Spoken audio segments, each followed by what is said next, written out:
Hello बच्चों, let's see the question and the question is if delta H is enthalpy change in enthalpy. मतलब question में हमें given है बेटा कि जो आपका डेल्टा एच है वो आपका चेंज इन एंथैल्पी है और डेल्टा ई जो है वो हमें चेंज ऑफ इंटरनल एनर्जी को बताता है इन अ गैसियस रिएक्शन। तो हमें ये बताना है कि इसमें से हमारा कौन सा स्टेटमेंट सही होने वाला है, ये हमें बताना है। तो चलिए इस क्वेश्चन को हम लोग सॉल्व करते हैं बेटा। हाँ है ना। तो सबसे पहले यहाँ पर आपको ये पता होना चाहिए बेटा कि जो ऐसी कौन सी रिएक्शन होती है गैसियस रिएक्शन हमारे थर्मोडायनेमिक्स में जो आपके एंथैल्पी और एनर्जी के चेंज इंटरनल एनर्जी के चेंज को आपको बताया करती है। तो हमारे पास इक्वेशन होती है बेटा delta H is equal to आपका होता है delta E plus delta n g R T हुआ करता है। जहां पे आपका ये जो डेल्टा एन जी है बेटा ये हमें बताया करता है change in change in gaseous mole change in gaseous mole in product and reactant side in product and reactant side में हमें बताया करता है। मतलब जो आपका डेल्टा एनजी होता है बेटा वो हमें ये बताना है कि गैस के जो आपके मोल हैं वो आपके प्रोडक्ट और रिएक्टेंट की तरफ में कितने चेंज हुए हैं। मतलब इसको हम लोग एनपी माइनस एन आर से निकालते हैं, जहाँ पे एनपी आपको बताता है बेटा number of gaseous mole in the product side minus number of gaseous mole in the reactant side. इस तरह हम लोग निकालते हैं। अब यहाँ पर बेटा डेल्टा एनजी की तीन कंडीशन होती है। कंडीशन नंबर वन में क्या होता है बेटा, अगर आपका डेल्टा एनजी जो होता है वो आपका जीरो होता है तो उस केस में जो आपका डेल्टा एच है वो इज इक्वल टू आपका डेल्टा ई हो जाया करता है। दूसरा कंडीशन हमारे पास होता है बेटा कि अगर हमारा डेल्टा एनजी जो है वो हमारे पास लेस देन जीरो है, मतलब आपके पास नेगेटिव है।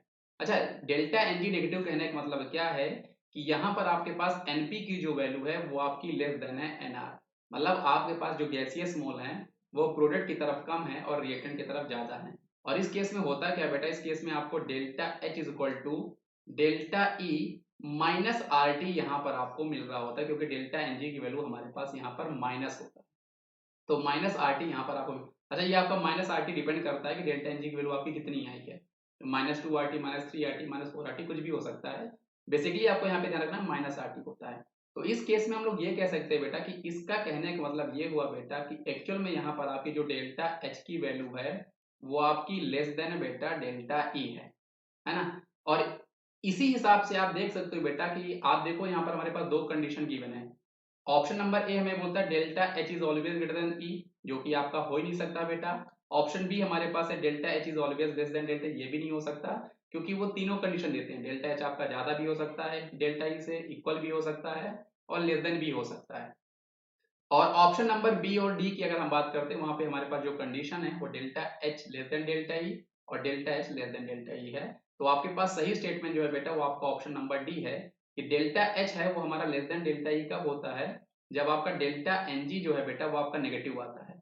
और ये वैल्यू आपकी नेगेटिव कब आती है, जब आपका number of gaseous mole product तरफ जो होंगे वो आपके पास कम होंगे एज कम्पेयर टू रिएक्टेंट। क्योंकि यहाँ पे गिवन है कि if the number of moles of product is less than the number of moles of reactant। इसलिए इस क्वेश्चन का सही जवाब हमारे पास ऑप्शन नंबर डी होगा।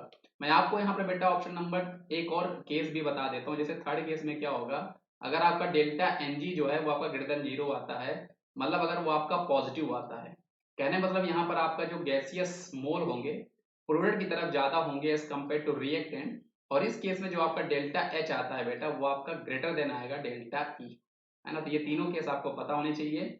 आई होप आपको ये कॉन्सेप्ट समझ में आया होगा बेटा। इस क्वेश्चन का सही जवाब हमारे पास ऑप्शन नंबर डी है। जब हम हमारा डेल्टा एच डेल्टा ई से छोटा होता है, कब होता है, जब यहाँ पर आपके पास एनपी की वैल्यू जो है number of gaseous mole product की तरफ कम होंगे as compared to number of gaseous mole in the reactant side. I hope आपको ये कॉन्सेप्ट समझ में आया होगा बच्चों। Thank you.